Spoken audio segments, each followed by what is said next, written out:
अब चलिए आगे बात करते हैं, जहां पर 22 अगस्त को हिसार कोर्ट परिसर में हुए गैंगस्टर विनोद पानू हत्याकांड के बाद हिसार कोर्ट परिसर की बंद पड़ी पुलिस चौकी को एक बार फिर से बहाल कर दिया गया है। इसके अलावा कोर्ट परिसर के चप्पे चप्पे पर बड़ी संख्या में सादी वर्दी में भी वहां पर पुलिस कर्मचारियों की तैनाती कर दी गई। इसके अलावा हिसार शहर की सुरक्षा के लिए भी हिसार पुलिस अब 7,500 से ज्यादा सीसीटीवी कैमरों का इस्तेमाल कर रही है। इस खबर से जुड़ी ज्यादा जानकारी दे रहे हैं total news associate editor doctor Mahesh Kumar. सुनिए। हिसार शहर में बीते 10 दिनों में कत्ल की 5 संगीन वारदातों को अंजाम दिया गया, तो इसके बाद हिसार शहर की सुरक्षा की समीक्षा एक बार फिर से शुरू कर दी गई है।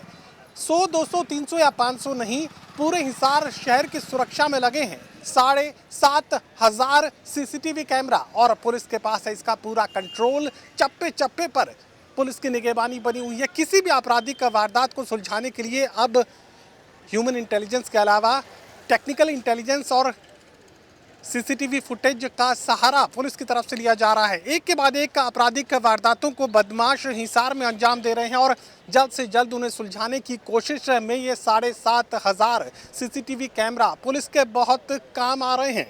जिक्र हम करेंगे हिसार कोर्ट का, जहां कत्ल की एक संगीन वारदात को 22 अगस्त की तारीख पर अंजाम दिया गया था और उसके बाद कोर्ट की सुरक्षा को लेकर सवाल पैदा हुए थे। इन्हीं सवालों का जवाब पुलिस ने तैयार कर लिया है। जी हां, हिसार कोर्ट की एक पुरानी चौकी, पुलिस चौकी जो पहले कोर्ट परिसर में स्थापित की गई थी, वो अब एक बार फिर से बहाल कर दी गई है। उसे दुरुस्त करने का काम एक बार फिर से शुरू कर दिया गया। और ख़ास बात ये भी कि करीब 50 सुरक्षाकर्मी पुलिस के हर वक्त कोर्ट परिसर में मौजूद रहेंगे। और आपको जानकर हैरानी होगी कि काफ़ी सारे पुलिस कर्मी यहाँ पर सादी वर्दी में भी तैनात रहेंगे, आम लोगों के बीच बैठे रहेंगे। आम लोगों को ये लगेगा कि वो किसी कोर्ट केस के सिलसिले में आए हैं, किसी वकील से मिलने आए हैं, लेकिन असल में वो लोग होंगे पुलिस के। इसके बारे में आपको मैं विस्तार से बता देता हूँ। एक तो जो बार एसोसिएशन की भी मांग थी कि कोर्ट चौकी रिस्टार्ट करी जाए, वो हमने रिस्टार्ट कर दी है। 11 लोगों का स्टाफ उसमें अभी डिप्लॉय किया गया है। इसके अलावा वैसे तो मैं आपको शुरुआत से बताऊंगा कि 32 लोगों का स्टाफ ऑलरेडी कोर्ट सुरक्षा में पहले से भी लगा हुआ है, तो ये नहीं कह सकते कि वहाँ पर समुचित सुरक्षा नहीं थी, लेकिन फिर भी क्योंकि आमजन की मांग थी तो इसमें हमने उसको थोड़ा सा और उसका विस्तार किया है। कोर्ट चौकी रिस्टार्ट करी है। कुछ गेट्स पे DFMD की रिक्वायरमेंट थी, वहाँ DFMD लगाए गए हैं और मैन पावर डिप्लॉयमेंट को भी बढ़ाया गया है। IRB की भी कुछ डिप्लॉयमेंट वहाँ की गई है। और इसके अलावा सादी वर्दी में भी हमारे कर्मचारी हैं, वो अलग अलग जगह डिप्लॉय किए गए हैं जो मॉनिटरिंग करेंगे, पहले भी कर रहे थे, और डिकॉय चेकिंग को भी और बढ़ाया जाएगा।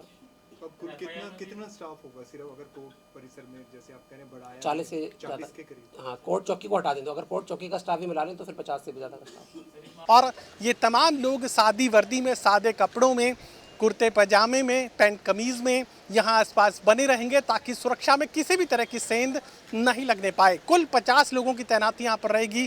10 लोगों की जो संख्या है वो कोर्ट परिसर पुलिस चौकी के लिए रखी गई है। इसके अलावा 40 अन्य पुलिस कर्मचारी हर वक्त यहाँ कोर्ट परिसर में मुस्तैद रहेंगे। और जैसा मैंने बताया कि 7,500 सीसीटीवी कैमरा पुलिस को अब काफ़ी मददगार साबित हो रहे हैं, क्योंकि टेक्निकल सर्विलेंस के बूते अब पुलिस किसी भी अपराधी के लाइन ऑफ एक्शन को समझने में, उसके बच निकलने के रास्तों को समझने में काफ़ी मदद मिल रही है। पुलिस लगातार इसी टेक्निकल सर्विलांस के बूते, इसी सीसीटीवी फुटेज के आधार पर अब हिसार में अपराध पर लगाम लगाने की कोशिश कर रही है। और लगातार पुलिस ये कह रही है कि अब किसी भी सूरत में सुरक्षा को कमज़ोर वो नहीं रहने देंगे और इसकी सुरक्षा की समीक्षा लगातार आगे बढ़ रही है।